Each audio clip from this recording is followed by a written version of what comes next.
The Radio Forest Podcast. Hello, Forrest. It's Felipe Esparza. Felipe Esparza, welcome, man. How are you? I'm great. How are you? I'm doing really good. Raging Fool on Netflix. Congratulations on that. Thank you very much. I loved doing stand-up comedy, and I was very proud of that special. How did that come together? Was that a special you had shot and then shopped it around, or did Netflix be like, hey, let's do something together? Here's a cool theater. No, what happened was I did a special in 2019. No, in 2020, and then the whole world shut down. The pandemic started. I got lucky.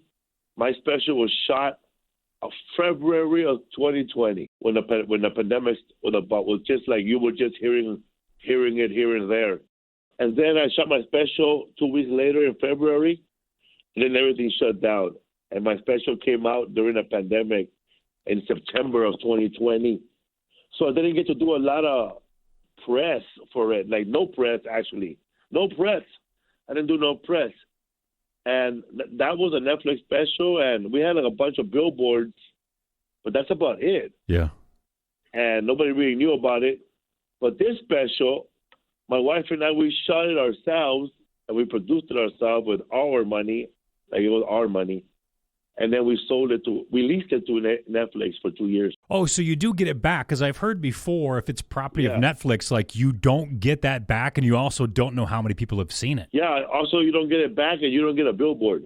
So since you and your wife shot it, then my question was going to be, was your family at the show? But then clearly, yes, because you've got a lot of jokes about your family in this special. Are they used to it by now? Yeah, they're used to it by now. They want their cut. I talk about my brother a lot. He don't mind because he likes the jokes. And my mom, she got to see my whole hour, the way I was going to shoot it, which was my last special, Bad Decisions. She saw it live. Like I flew her out with me. She hung out with me in New York, and she saw it, and she approved it. She said, it didn't happen that way. Yeah.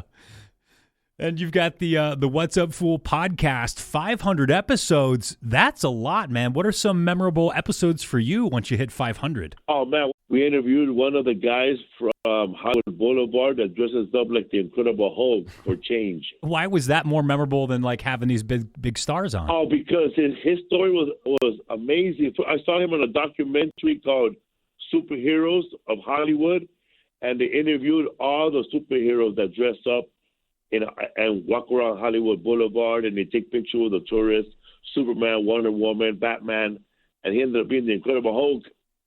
And he was just some little guy dressed up wearing a big old Incredible Hulk outfit, walking around like the Incredible Hulk, 105 degrees inside a costume.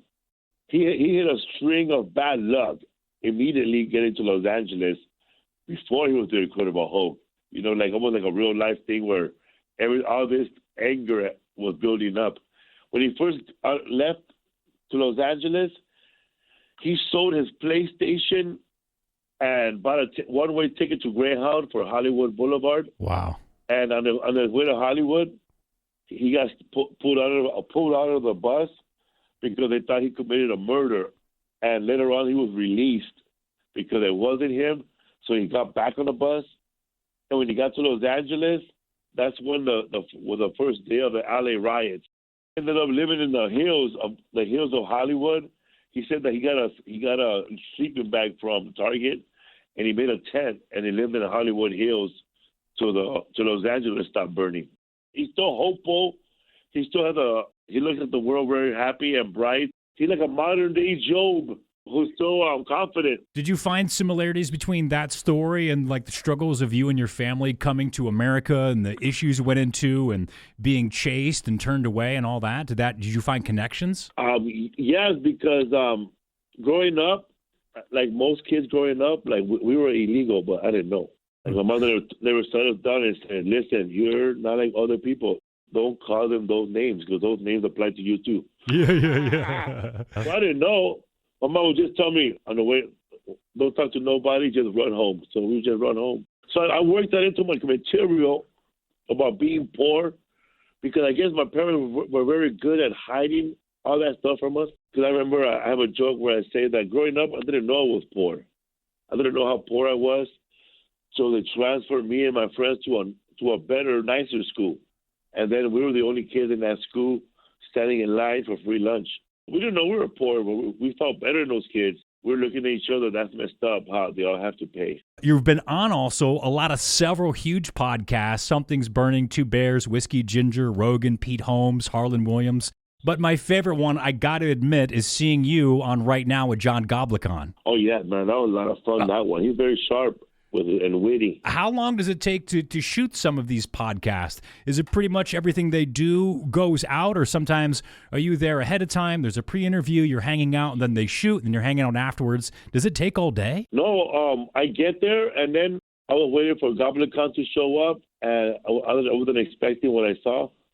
And then he just started interviewing me, and he pretty much had all his notes together with his team, and we went at it. But the one that was weird was the other one I did with Matan, real curly hair. I don't know what to expect with that guy because I know he's like Eric Andre all over the place.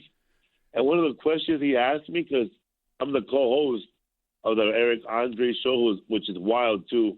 Matan said, a lot of people say that my show is like Eric Andre's show. I don't think so.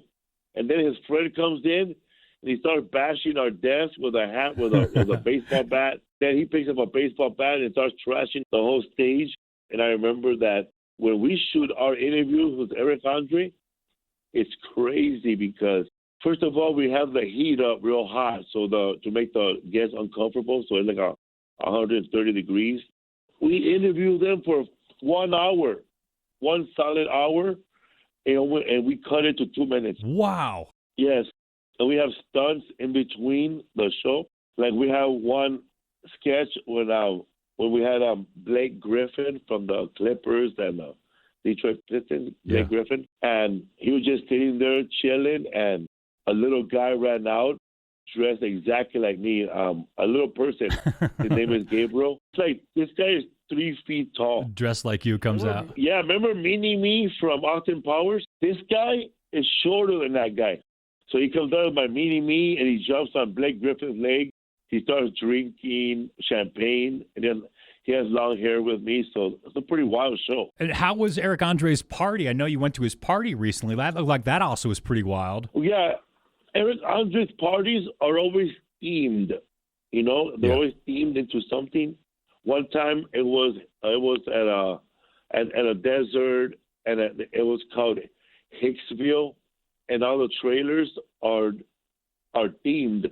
Like the inside might be all goth, so it's like Adam's family, the Munsters had a baby. The whole trailer is designed that way inside. And you might have one that's more like UFO, so it's more like the Jetson style, you know. Mm-hmm. And then, but he had one party where it was his quinceañera, and he was turning 15 years old. He came in dressed like a quinceañera in a big old gown and a horse and carriage, and I was his godfather. And as soon as he got there, these wrestlers he hired started beating him up and body slamming him in front of everybody, and nobody knows what's going on. So when you go to a party like this, it sounds very party scene, like drug and alcohol. And with your sobriety, was there ever a tough time to be around, not necessarily drugs and alcohol, but I actually quit drinking when I was 25 with some issues.